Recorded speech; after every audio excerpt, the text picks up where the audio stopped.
Всем привет! Надеюсь, все уже поняли, что речь пойдет о квадроцикле, вот о таком фирмы Hatched. Это не Китай, это европейская чешская сборка.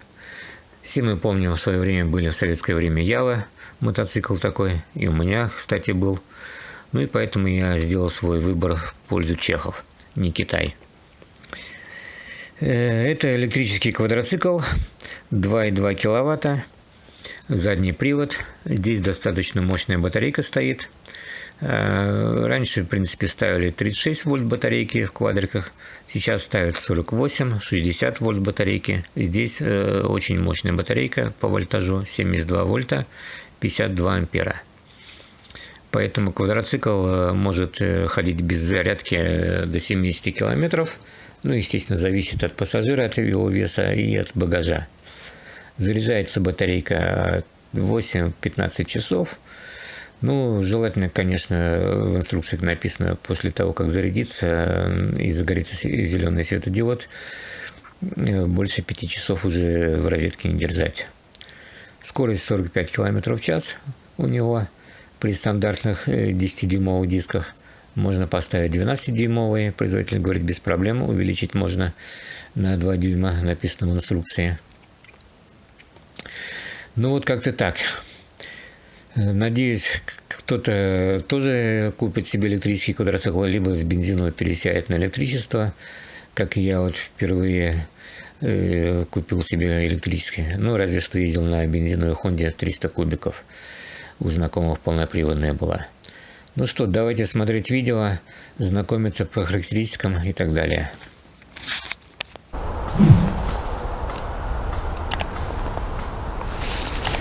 Ну вот вы видите шильдик производителя Hatched. Это Чехия. Ну, там серийный номер, все дела.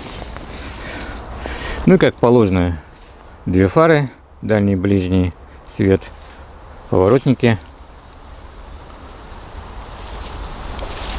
Здесь также напоминание, что это фирма Hatched.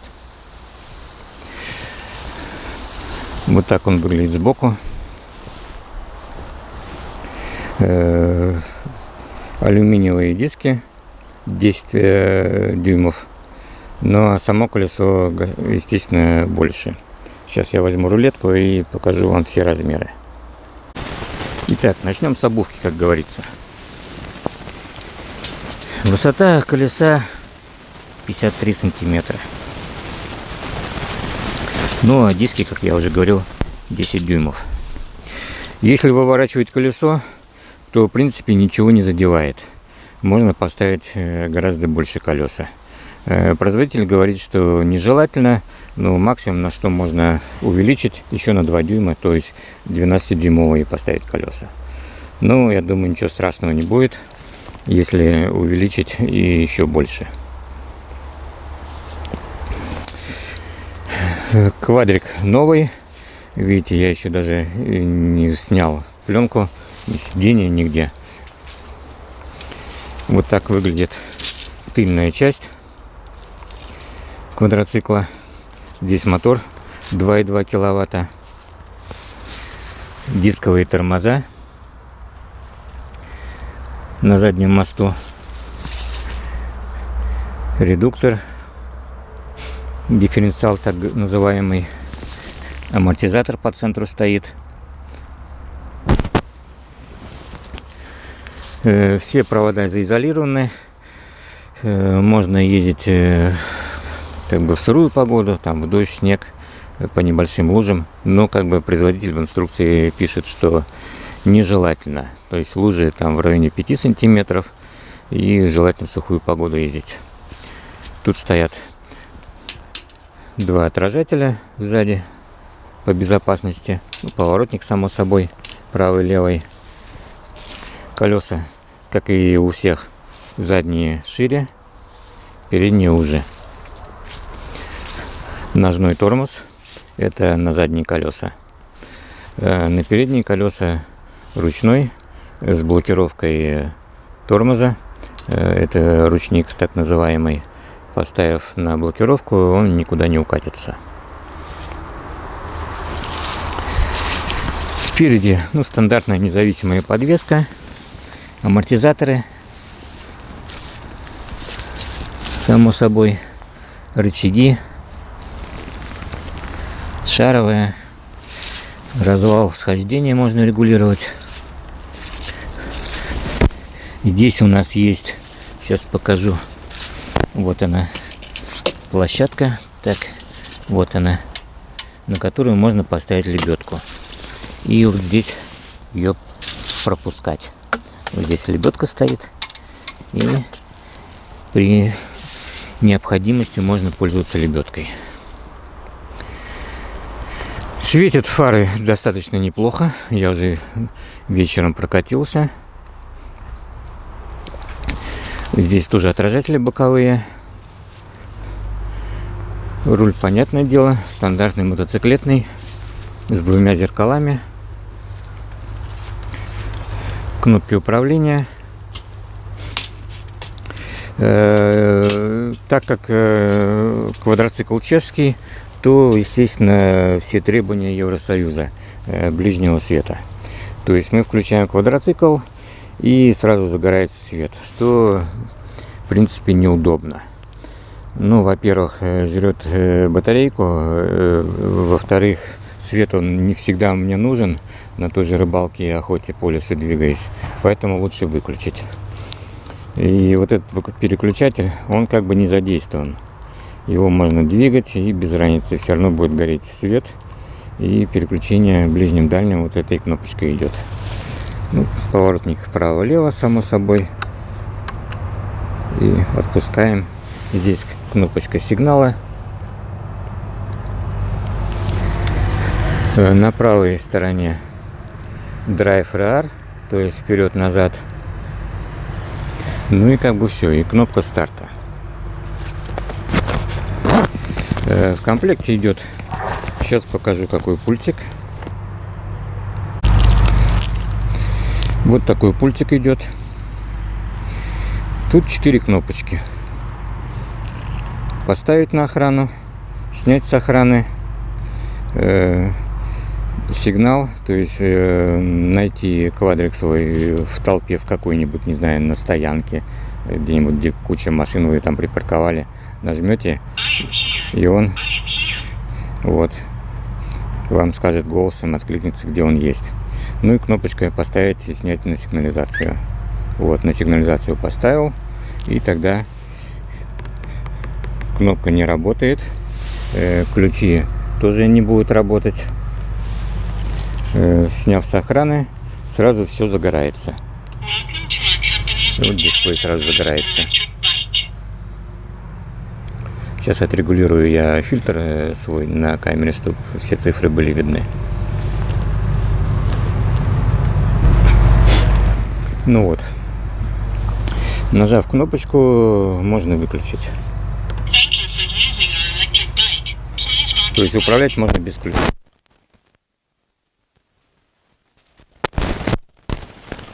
Достаточно удобно, не надо ключи тыркать туда в замок. Я, в принципе, уже немножко тут все изменил. Когда заводишь, включается только ближний свет. И дальше ползунок вперед, и включается основной свет. Но хочу еще тут, я это делал по-быстрому, хочу немножко доработать. И чтобы нижнее положение света вообще не было, надо найти, где идут провод на габариты, наперед-назад, и отключить. Второе положение, чтобы был габариты, и третье положение, чтобы был основной свет. Я хочу сделать, по крайней мере, так. Ну, напоминалки всякие. Тут у нас есть такая под крышкой штекер для зарядки. Блок питания достаточно большой, это понятно. Заряжается в зависимости от того, насколько разряжена батарея, от 8 до 15 часов. Когда зарядится, там на блоке питания будет гореть зеленый свет диод, а так при зарядке красный. Ну, по инструкция достаточно толстая на всех языках. Ну, конечно, русского нет. Ну, наплевать, я по-английски неплохо понимаю. После полной зарядки, когда зеленый светодиод, желательно не держать больше на зарядке в течение 5 часов. Ну, как бы так. То есть на ночь поставили, в принципе, да, и с утра сразу же снять. Под сиденьем находится у нас вот электрическая часть его вся. Тут динамик сигнализации. Вот он. Блок предохранителей. Если, например, вы не пользуетесь квадроциклом там какое-то время, день, два, неделю, можно выключить, и чтобы никуда как бы после аккумулятора напряжение не шло.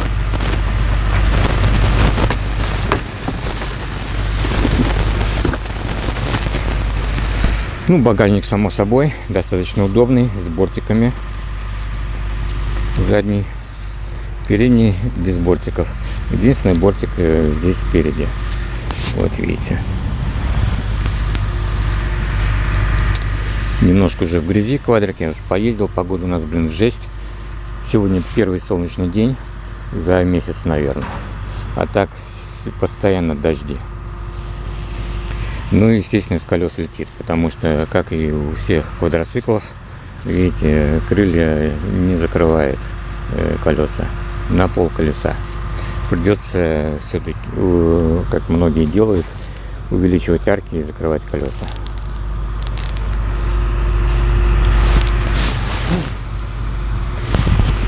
Тут у нас снизу аккумулятор.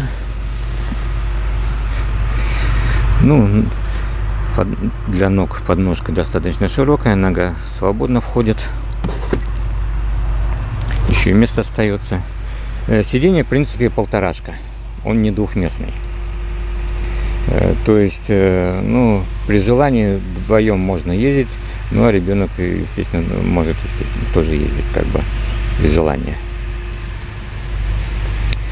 Я планирую сюда поставить кофер. Уже кофер куплен.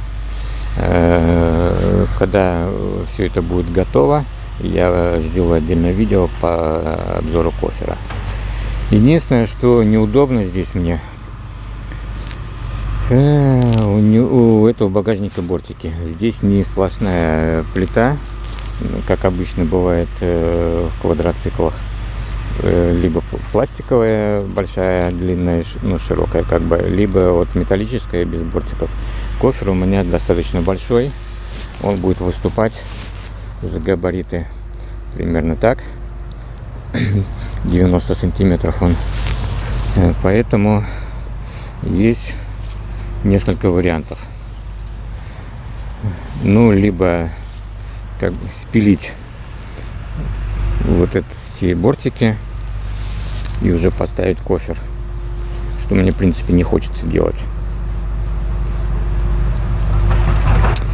Либо подложить сюда что-то, ну, брусы какие-то, чтобы кофер уже был выше вот этого бортика, и тогда уже крепить.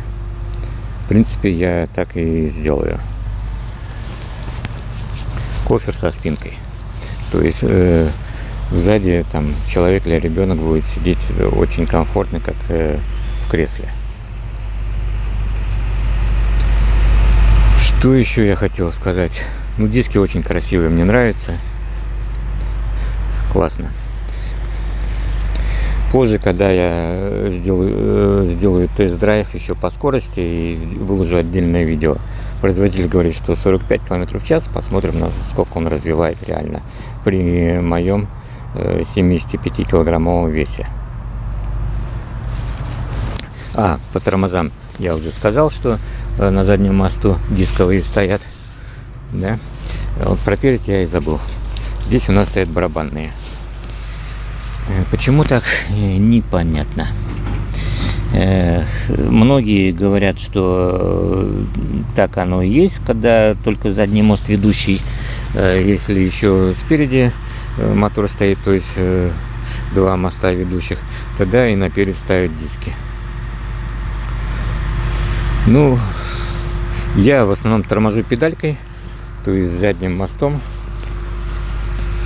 поэтому задние тормоза дисковые срабатывают.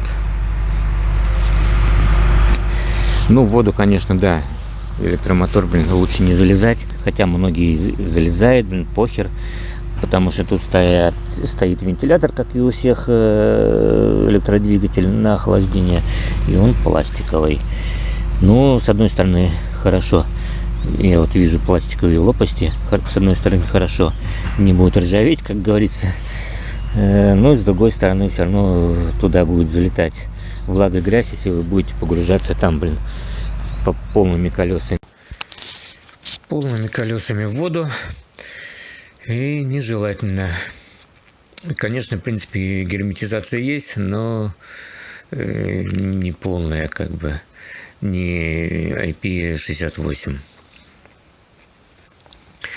Я как бы не болотный дайвер, не люблю эти всякие покатушки в рыбацких вейдерсах по болоту, в грязи, в говне, по грудь, Не, это не мое. Я предпочитаю нормальную езду. То есть, ну, само собой, конечно, лужи будут там по лесу кататься, на рыбалку, на охоту попутешествовать, но не по уши. Итак, давайте посмотрим дисплей, как он выглядит на квадроцикле. Вот нажимаем кнопку старт, все загорается разные цвета, тестируются цифры, и вот он так включился. У меня включена подсветка бирюзовая цвета морской волны. Вот вы видите на дисплее скорость 0 км в час, 101 км у меня уже. Тут у нас емкость батареи слева. Обороты показывают, в принципе, 1-2 тысячи и так далее. Вот в правом в нижнем углу вольтаж батарейки 77 вольт. Поворотник вот можно включить, будет стрелочка мигать левая, либо правая. Ну и со звуком, конечно. Я сейчас, в принципе, на диктофон диктовываю, потому что что-то у меня трабл какой-то в самом. Вот кнопка RR, задний ход, ну и кнопка Drive вперед. В общем, надиктовываю сейчас на телефон под видео, потому что что-то у меня с микрофоном в камере случилось, куча шумов пошло, дорожку пришлось отключить. Здесь как бы вот я пальцем показываю, что загорается аккумулятор, если зарядка самая садится.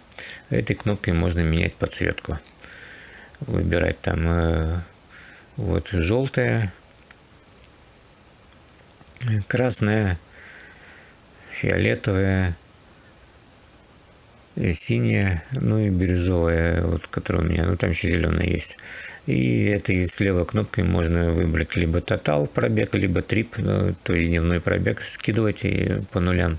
Ну, у меня стоит тотал, то есть общий пробег.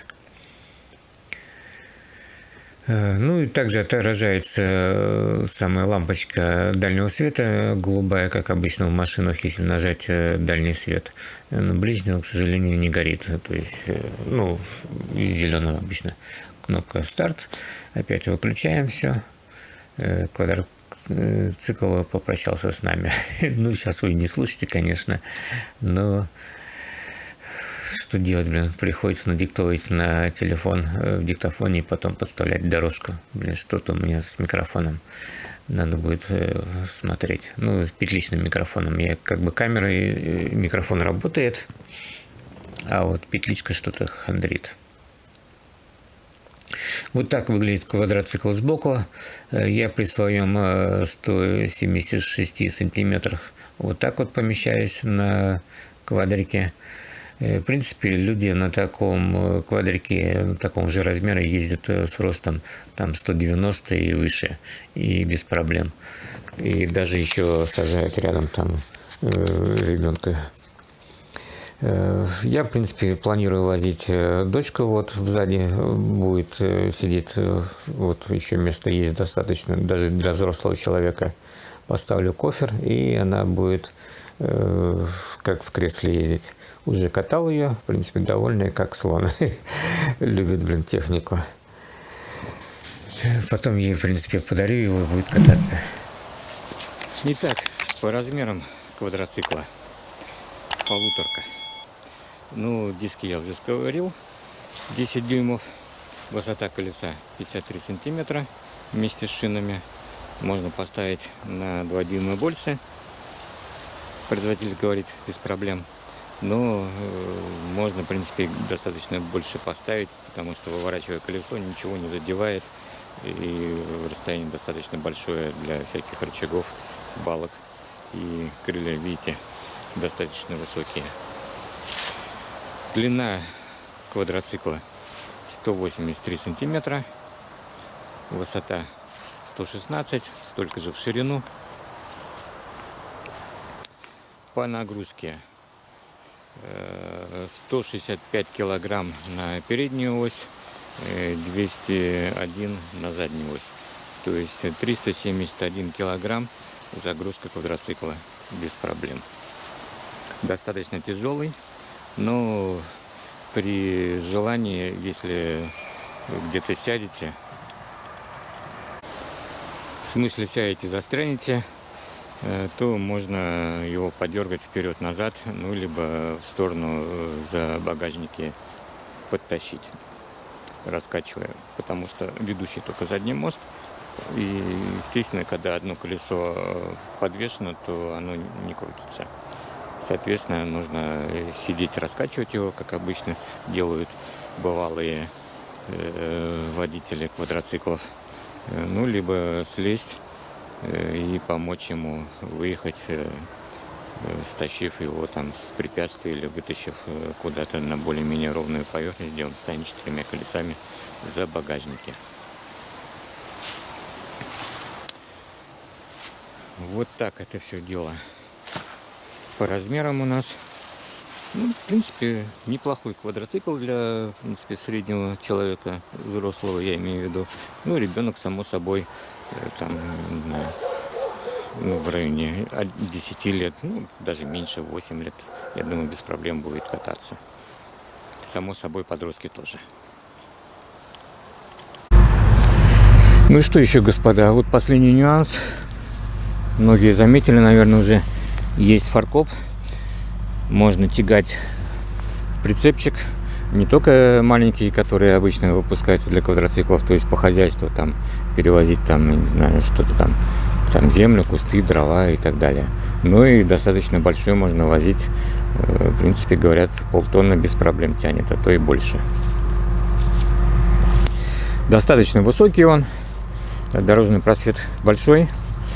Ну, за счет того, что там стоит, вот покажу сейчас вам, вот эта рама для защиты редуктора, мотора и так далее, он, как бы, дорожный просвет у него ниже. Сейчас покажу спереди.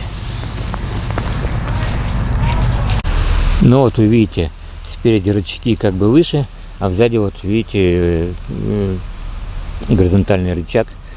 Ну, как бы рама защиты мотора, она достаточно ниже.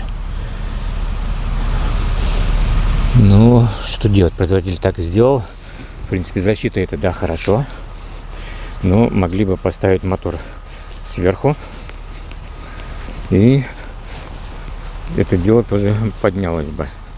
То есть мотор бы поставили здесь выше. И они так вот, как бы горизонтально, вот, видите. И тогда все это дело было бы выше, дорожный просвет был бы выше. Но с другой стороны повысился бы центр тяжести, что нехорошо для езды по ухабам, там, горам и так далее. То есть устойчивость была бы хуже. Потому что все мы знаем, чем ниже это самое, как ее центр тяжести, тем лучше. Цвета этих квадроциклов бывают разные. Есть красный. Ну, красиво, кстати, выглядит. Блин, я вот думал, блин, красный, блин, ну классно выглядит. Но так как мне нужно для леса, то есть охота, рыбалка, ну и так покататься, попутешествовать, то яркий, как бы, на природе он мне не нужен. И вот поэтому взял вот такой зеленый камуфляж. Ну и третий цвет есть синий камуфляж.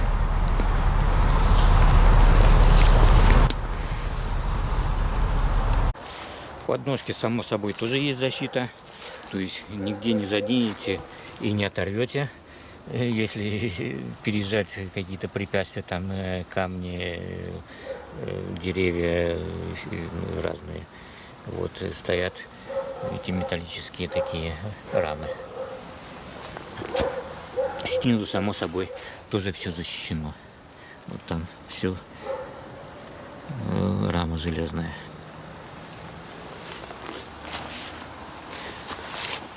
Здесь у нас динамик. Вот как-то так. Снизу, конечно, не покрашено, белое, ну, как есть. Но все равно, в принципе, обдерется, даже если его красить в камуфляжный цвет, то здесь абразив летит с колес и, естественно, тоже пообдерется все равно со временем.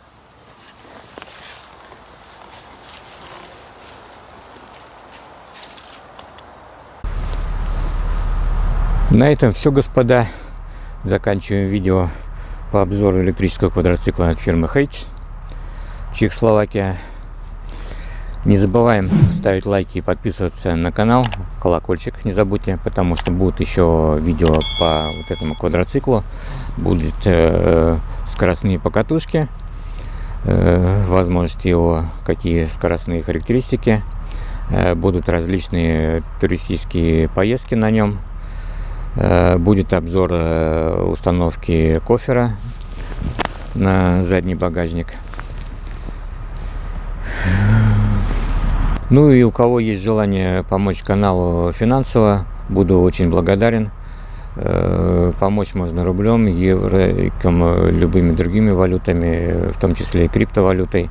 Ссылки на помощь и донат в описании. Милости просим. Спасибо заранее. Всем удачи!